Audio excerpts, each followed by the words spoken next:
I am. I've been talking about my teeth, or specifically a missing tooth, and that is a physical appearance that is very telling in this world. I spoke of it very briefly, and I want to talk about it in more detail. When we arrived in Bali, my awareness of my missing tooth was very prominent. I was insecure about it. I was discomfited. It felt uncomfortable. I think that one of the first wonderful moments for me here was saying hello to somebody, and he smiled with a mouthful of teeth that were crooked and missing, and yet he smiled so beautifully and so warmly that I couldn't help but wonder at what is the issue with teeth. What is that about? Is it just about the fact that perfect teeth symbolizes, in a sense, the health of the being? Perhaps. There's a vanity aspect. There's that healthy thing. In slavery times, the white Europeans would look at the Africans and they would check their mouth first, because they saw in the teeth the health of their slave, and they wanted to make sure that the slave was healthy, so they checked those teeth. I also spoke of tooth karma. I spoke of my mother's teeth as being extraordinarily and extremely powerful, and how dominant she was in her performance. And yet, I also speak of the fact that it's not the teeth, it's the emanation of the spirit that is the prominent part. The teeth are there, yes, and you see them, and they represent something to people. But if you in your heart feel a love, feel a happiness, feel a joy, feel a full, bountiful expression of devout spirit, it will be prominent whether your teeth are crooked or not, whether they're darkened or not, whether they are growing in strangely or not. That lesson is a good one for me, because for my young life, my teeth were always a problem for me. That, along with my voice, which jumped all over the place, and eventually turned out to be that I had this special type of singing voice. But when I was younger, I was not all right with the fact that my voice would jump up into this high register without my wanting it to, without warning. The titters in the class embarrassed me, and I was such an embarrassing child. And I want to say that a little bit more clearly, I was so ashamed as a child of myself. It has taken me a long time to get out of that shame. I am now 71, and I am fully coming into a less shameful expression of myself. I still have a lot to work on. I still make mistakes. But the teeth, the tooth karma, the lessons I have gained through my teeth have lasted and are fully prominent in the way I express myself and my presence in the world. As I said, I smile upon the world. I laugh upon the world. Those are my most dominant expressions in the world. I rarely talk about myself to people unless they're very inquisitive. I rarely advertise myself unless somebody is inquisitive. I do not propel myself into the world in a way that is intrusive. I am, and that's enough. So I talk about teeth, and from that leads me to the color of my being. Because one of the things that I discovered in Bali also was that those beings, the indigenous peoples of Bali, are all similar skin tone to me. They call me brother because of that. But they know I'm different, and my difference is interesting to them. It's not repellent. In fact, I would say nothing is repellent to them in relation to myself. I feel very embraced by them.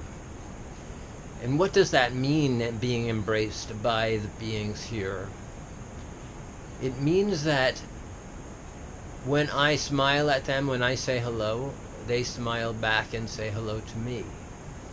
When I am in the United States, when I am in Mexico, when I am in Europe, when I am in Eastern Europe, if I smile at somebody, especially in New York, they think that I'm up to something, that I'm going to do something to them, that I am trouble. I find that curious. However, here, I feel a comradeship with all the beings. I feel a comradeship with the Balinese. And that makes me feel comfortable. I would say much of my rage at my youth, much of my rage through my teens, much of my dangerous mentation during my 20s, much of my problems during my 30s, much of my exploration during my 40s, much of my rebellion during my 50s. All of that came from rage.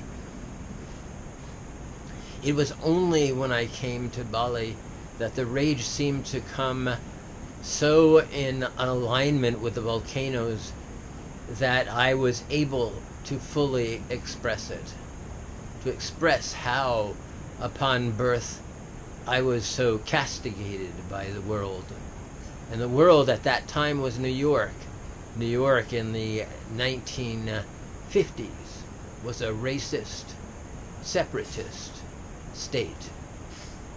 One could say that separatism happened in the 1800s, but separatism happened for many more years and still happens. It still happens here too. I'm not saying that Bali is immune from this notion. There is some problem people have with accepting the humanity that is around.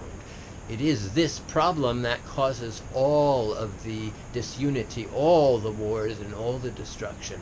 And there is a long time to go. There's a long amount of karma to get over before that is healed, and a lot of destruction. I sit here now in peace and calm and see the destruction. I see it coming, whether people are being destroyed, and tons are, but I'm talking about countries that seem secure in their superiority to other countries. The karma of their misdeeds will always come back upon them and the people there. So, in my rage here, I needed to express it. I needed to talk about it. I needed to say it clearly, to say how much and how angry I was that when I was 2 years old, people threw things at my family because we were mixed race and I was a muttant. They threw things, they spit, they cursed, they said terrible things. Of course I took that upon myself. Of course I thought it was me that was the cause of this kind of vituperation. It wasn't. It was my family. It was my mother and father. They hated mixed race.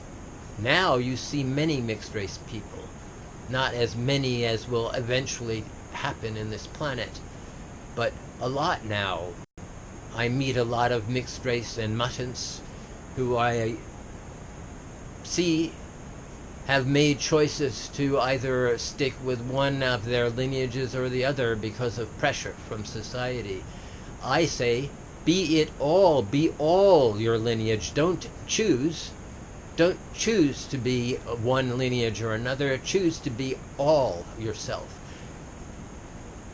And that's what I always stand for.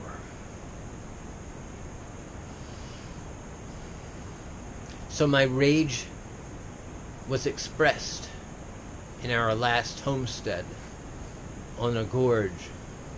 The rage was released because I was practicing the violin on our porch and our neighbor complained. She went to the fence and she screamed out at it, "Stop playing, stop singing." I have been told that so many times I can't even tell you. I've been told that. The police have told me that.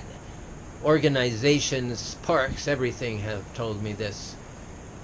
They've told me to stop being, stop living. In West Side Story, there's a song about get off the block, get off the world. That's what I felt like. And so I was rageful. I still am. It still can come up in my heart because I feel that I am a wonderful being. I feel that karmically I have come through much more than I see around me. I see people whose karma is so dirty that I feel compassion for them, that they have so much to learn. That doesn't set me above them. That's not what I speak of. I speak of their suffering that is coming. I speak of your suffering that's coming. I speak of the countries, all of them, suffering that is coming. Everybody thinks that they have a cell phone and they're really happy. They can communicate with everybody. They can go on Instagram and show how cute they are or what they can do. But that is all an illusion. Everything is an illusion.